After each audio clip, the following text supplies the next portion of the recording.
Под пирамидами Египта не просто песок. Есть данные, что под плато Гиза скрыта огромная сеть тоннелей, уходящих глубоко под пирамиды. И речь может идти не о десятках метров, а о системе, масштаб которой до сих пор неизвестен. Еще в XIX веке Генри Солт писал о катакомбах под Гизой. Исследователь Эндрю Коллинз говорит, это не выдумка, часть этих проходов действительно существует. По его словам, тоннели имеют искусственное происхождение. Их вырубили в скале и использовали как сакральное пространство. Он предполагает, что именно здесь может находиться ключ к пониманию истинного назначения пирамид. Не исключено, что сами пирамиды – лишь внешняя часть ритуала, тогда как главные обряды происходили глубоко под землей. И тогда возникают новые вопросы. Почему гробницы, ради которых строились пирамиды, оказываются пустыми? Кого ацтеки кормили человеческими сердцами? Кто поглощает души умерших в Египте? Кого именно приносили в жертву в Древнем Китае? И зачем останки встраивали в стены и основания сооружений? И главный вопрос. Почему в разных частях мира, в разные эпохи и без контакта между собой люди снова и снова строят похожие пирамиды словно для одной и той же цели? Недавно египтологи сделали заявление, способное перевернуть представление о прошлом. Пирамиды возводили не рабы, а свободные люди. Археологи обнаружили целое поселение тех, кто обслуживал гигантский погребальный комплекс. Это были слаженные команды специалистов – архитекторы, математики, каменотесы. По сути, инженерная элита своей эпохи. Их захоронения нашли к югу от пирамиды Хеопса, крупнейшей в Египте, возведенной примерно 4500 лет назад. Строительство длилось около 20 лет и находилось под руководством Хемиуна, родственника фараона. Люди съезжались со всей страны, в основном после сбора урожая. Значительную часть рабочих составляли крестьяне. Во время разлива Нила, с июля по октябрь, они не могли работать на полях и переключались на строительство. Рабочих не держали силой, им платили едой и обеспечением. Около 5000 профессионалов жили в отдельном поселении с полноценной инфраструктурой, жилыми кварталами и даже рынком. Остатки животных показывают, их рацион включал говядину и козлятину. Сезонные рабочие размещались отдельно и получали паёк, примерно по 10 лепешек в день. К ним добавлялся кувшин пива. Хлеб служил не только пищей, но и средством обмена, по сути, действовала своя экономическая система. Многие рабочие доживали примерно до 30-40 лет. Для того времени это нормальный, а иногда даже высокий возраст. При этом у многих обнаружены зажившие переломы. Сломанные ребра, конечности, повреждения позвоночника. Более того, рядом с рабочими поселениями найдены захоронения женщин и детей. Часть строителей жила здесь не временно, а постоянно, с семьями. Формировалась полноценная община. В 2013-м египетские и французские исследователи нашли папирус чиновника по имени Меррер. Он описывает, как отряд из 40 человек месяцами перевозил известняковые блоки по Нилу на парусных судах. Камень добывали примерно в 12 километрах вверх по течению. Позже выяснилось, что тогда существовал полноводный рукав Нила, который подходил почти вплотную к плато Гиза. По воде блоки доставляли максимально близко к стройке. Один рейс занимал около 5 дней. Дальше их тянули по песку с помощью насыпей и пандусов, следы которых сохранились до сих пор. Но Гиза – это не только 3 пирамиды, это целый комплекс – храмы, статуи, кладбища и тысячи захоронений. Все это создавалось веками и напоминало настоящий город, живущий вокруг культа. Некрополь был не мертвым местом, а оживленным центром. Знать хоронили в усеченных пирамидах с подземными камерами и молитвенными помещениями наверху. Считалось, чем ближе гробница к пирамиде фараона, тем ближе ты к нему, даже после смерти. Однако внутри самих пирамид человеческие останки находят крайне редко. Есть исключения. Мумию Джеткара и Сеси обнаружили в его пирамиде неподалеку от древнего некрополя, примерно в 30 километрах от современного Каира. Останки Неферефра нашли в недостроенной пирамиде на западном берегу Нила. Оба правителя жили в 3-м тысячелетии до нашей эры. Но в целом картина странная. Большинство пирамид пусты. И это выглядит парадоксально. Ведь пирамида задумывалась как машина вознесения. Структура, которая должна была обеспечить фараону путь к богам. Древние египтяне выстраивали сложнейшую систему, чтобы правитель без препятствий перешел в загробный мир. Но тогда почему в самих пирамидах тела фараонов находят так редко? По одной из версий, пустота внутри пирамид не случайность, а часть замысла. Археолог Коллинз предполагает, что пирамида была не столько местом захоронения, сколько точкой запуска ритуала, местом, где путь только начинался. И тогда главный вопрос – куда именно? Ответ проявляется в египетских текстах. В более поздних представлениях загробный мир – это уже не небо, а дуат. Его описывают как пространство, через которое нужно пройти, с залами, переходами и даже водными участками. Считалось, что сначала душа попадает туда, где ее встречают, а затем начинается движение дальше.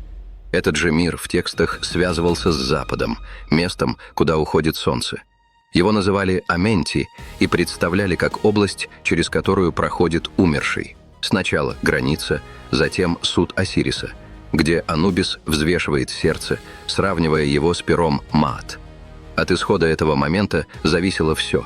Либо душа уничтожается, либо получает возможность двигаться дальше. Но фараон в этой системе занимал особое положение. Считалось, что он не задерживается на испытаниях, а сразу продолжает путь, уже как спутник Ра, сопровождая солнечную ладью в ее ночном движении. И вот здесь возникает деталь, которая делает эту картину гораздо более конкретной. В 1954-м у пирамиды Хеопса обнаружили скрытую камеру с разобранным судном длиной более 40 метров. Оно выполнено из ливанского кедра и собрано без гвоздей, с использованием сложных соединений, характерных для настоящих кораблей. Это не символический объект, а конструкция, рассчитанная на полноценную сборку. Если учитывать представление египтян о пути после смерти, такая находка перестает выглядеть случайной. Интересно, что идея пирамиды как некой точки перехода встречается не только в Египте. Похожие вещи находят и на другом конце света. В 2018-м археологи сообщили об открытии подземного комплекса под пирамидой Луны в древнем городе Теотиуакан в Мексике. На глубине около 8 метров обнаружили систему камер и тоннелей. По оценкам, их создали еще в первом веке нашей эры, задолго до расцвета многих цивилизаций этого региона. Внутри нашли следы ритуалов и захоронений. Еще раньше, в 80-е годы, под другой пирамидой этого же города находили скрытые помещения с человеческими останками. А в пирамиде Луны обнаружили тела людей со связанными руками. Вероятно, это были жертвоприношения. Рядом отдельные погребения знати, уже оформленные совсем иначе, с признаками почета. Это важно. Разные типы захоронений в одном месте говорят о том, что пространство использовалось осознанно и по определенным правилам. Не как склад тел, а как зона с четкой функцией. Теотиуакан сегодня – туристический центр, куда ежегодно приезжают миллионы людей. Но в прошлом это был огромный город с населением более 100 тысяч человек и площадью до 28 квадратных километров. В его центре стоят две главные пирамиды – Солнца и Луны, и их расположение явно не случайно. Архитектура там продумана до деталей. Например, одна из осей города отклонена от строгого севера, и это совпадает с положением Солнца в определенные дни года. В дни солнцестояния пирамиды начинают работать как ориентиры. По ним можно отслеживать движение светила. Есть основания считать, что эти сооружения использовались как наблюдательные точки. С их площадок следили за небом, фиксировали положение планет и звезд. Многие элементы комплекса ориентированы по сторонам света, а некоторые – по конкретным созвездиям. Рядом проходит так называемая «дорога мертвых» – длинная прямая улица, вдоль которой выстроен весь город. Есть версия, что ее сделали не просто как дорогу, а как ориентир. По ней можно было отслеживать положение Солнца и звезд. Такие наблюдения ложились в основу календарей и ритуалов. И если перейти к майя, картина становится еще интереснее. Весной 2025 года произошел показательный случай. Турист попытался взобраться на пирамиду Кукулькана и был задержан. Подъем туда запрещен, и штрафы достигают десятков тысяч долларов. Что же они охраняют и почему туда нельзя подняться? Такие сооружения до сих пор считаются сакральными. И вот что странно. Сама пирамида – это не просто здание, а точная система. У нее 4 лестницы, и на каждой по 91 ступени. В сумме получается 364. Если добавить верхнюю платформу, выходит 365, как количество дней в году. По бокам расположены 18 секций. Это соответствует числу месяцев в календаре майя. То есть перед нами не символ, а буквально встроенный календарь, высеченный в камне. Но есть деталь, которую замечают не сразу. Если хлопнуть в ладоши у основания пирамиды, отраженный звук возвращается не эхом, а почти точной копией крика священной птицы Кецаль. Это не случайный эффект. Это акустика, заложенная в форме сооружения. И тогда картина становится еще страннее. Перед нами не просто каменная пирамида. Это объект, который одновременно работает как календарь и как устройство, способное изменять звук. При этом сама форма тоже имеет значение. Ступенчатая структура отражает представление о мире. Нижний уровень связан с подземным пространством, миром мертвых, средний – с жизнью людей, верхний – с небом и богами. Если все это просто архитектура, зачем она устроена так, будто с ней нужно взаимодействовать? И в итоге получается любопытная картина. В разных культурах, на разных континентах пирамиды выполняют сразу несколько функций – ориентир, календарь, ритуальный центр и точку перехода между уровнями мира. Совпадение это или повторяющаяся идея, к которой разные цивилизации пришли независимо, вопрос, на который до сих пор нет однозначного ответа. В 2025-м подтвердили открытие гробницы фараона Тутмоса, второго правившего в 15 веке до нашей эры. Археологи нашли сосуды, прямо указывающие на его имя. Но сама усыпальница оказалась неожиданно скромной. Для правителя 18-й династии это выглядит странно. Эпоха военной силы, расширение границ и при этом почти лишенная роскоши погребения. Гробница оказалась поврежденной и разграбленной еще в древности, а затем серьезно пострадала от грунтовых вод. Но главная странность в другом – фараона там не оказалось. Его мумию обнаружили раньше, не в собственной гробнице, а в скрытом тайнике вместе с другими правителями. Это было не случайно. Сами египтяне спустя столетия переносили тела фараонов, пытаясь уберечь их от разграбления.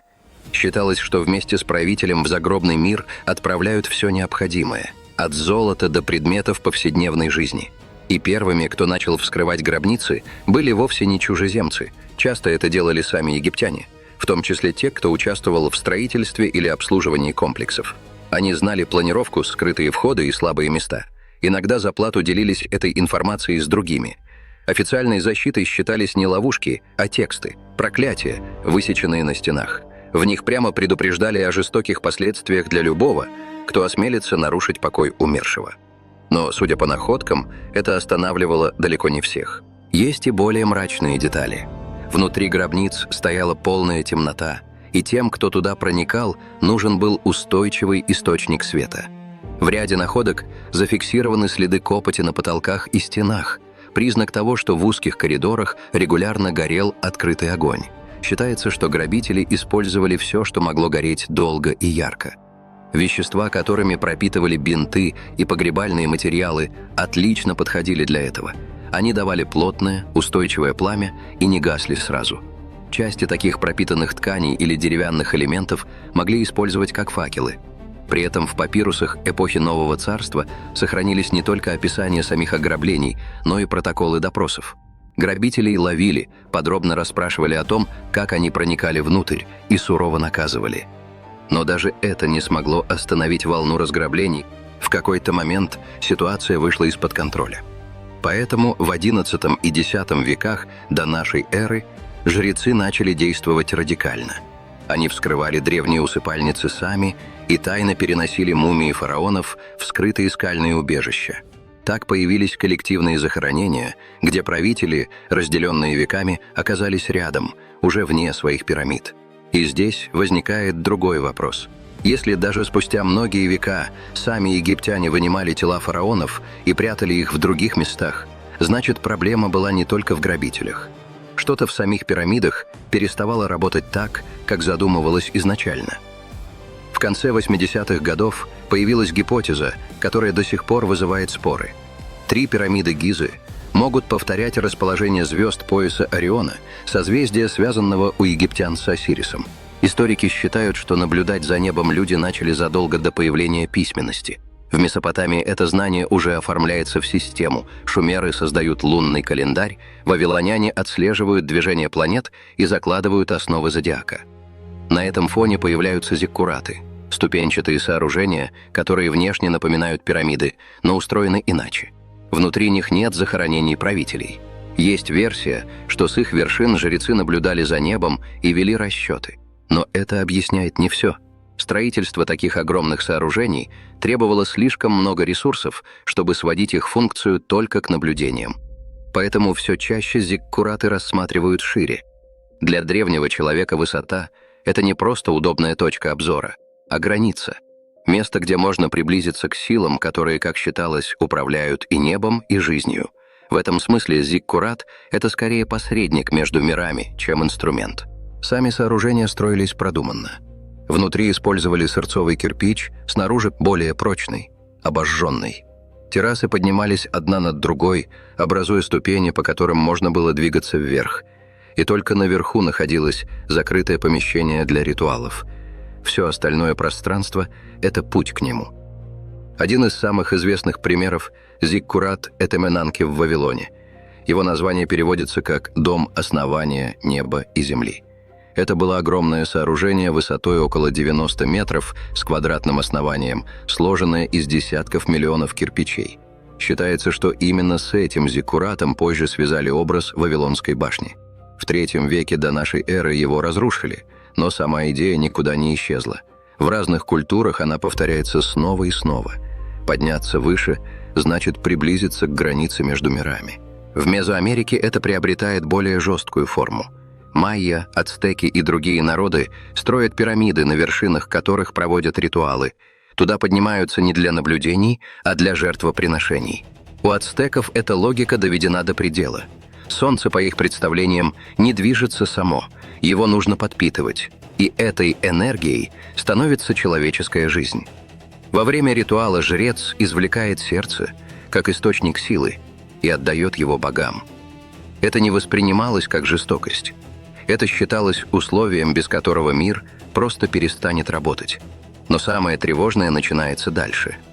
В Северном Китае, в древнем городе Шимао, обнаружены ступенчатая пирамида, массивные стены и человеческие останки. Исследования показали, что часть черепов принадлежала молодым женщинам. Некоторые были аккуратно размещены в фундаментах и у ворот, как будто намеренно встроены в конструкцию. Объяснения могут быть разными – ритуалы при строительстве, демонстрация власти, последствия войн. Но важнее другое – та же схема появляется снова. Египет, Месоамерика, Китай. Разные континенты, разные эпохи, разный уровень развития технологий и при этом одна и та же геометрия. Только в Мезоамерике известно более 1000 пирамидальных сооружений, в Китае – сотни комплексов, многие из которых до сих пор не раскопаны. В Египте более 100 пирамид, и это только те, что официально зафиксированы. Если это не случайность, то что именно повторяется? Форма или идея, которая за ней стоит? Существуют разные версии – классическая, утилитарная. Пирамида просто устойчива, ее легче всего построить из примитивных материалов. Есть астрономическая гипотеза – ориентация на стороны света, на звезды, на циклы. Есть версия о социальной функции – демонстрация власти, концентрация ресурсов, контроль над людьми. Но ни одна из версий не объясняет все сразу, потому что слишком часто в этих сооружениях появляется один и тот же набор – высота, ступени, ритуалы. А теперь поворот, который заставляет замереть даже самых скептичных исследователей. Антарктида. В 2010-х годах начали активно обсуждать спутниковые снимки района гор Элсворт. На них видны вершины с четкими гранями, которые напоминают пирамиды. Углы, линии, почти симметричная форма – все это сразу породило десятки теорий. Официальная наука дает простое объяснение. Это нунатаки – вершины гор, выступающие из-подо льда. Такая форма возникает под влиянием эрозии, ветровых процессов и свойств горных пород. Но почему даже там почти идеальная пирамида? Почему одна и та же геометрия появляется в культурах, которые не имели контакта друг с другом? По некоторым оценкам, до 90% археологических объектов на планете до сих пор не исследованы или скрыты под землей, песком и льдом. Это значит, что мы видим лишь фрагмент общей картины. А что если пирамиды Египта, комплексы Мексики, насыпные структуры Китая и даже странные формы подо льдом Антарктиды – Это не просто совпадение, а части одной и той же, до конца непонятой системы. Если вам интересна тема Антарктиды, у меня на канале есть отдельные расследования с разбором находок и аномалий подо льдом. И напишите в комментариях, что вы думаете о пирамидах. Могли ли они быть частью чего-то более масштабного? Мне очень интересно почитать ваши версии.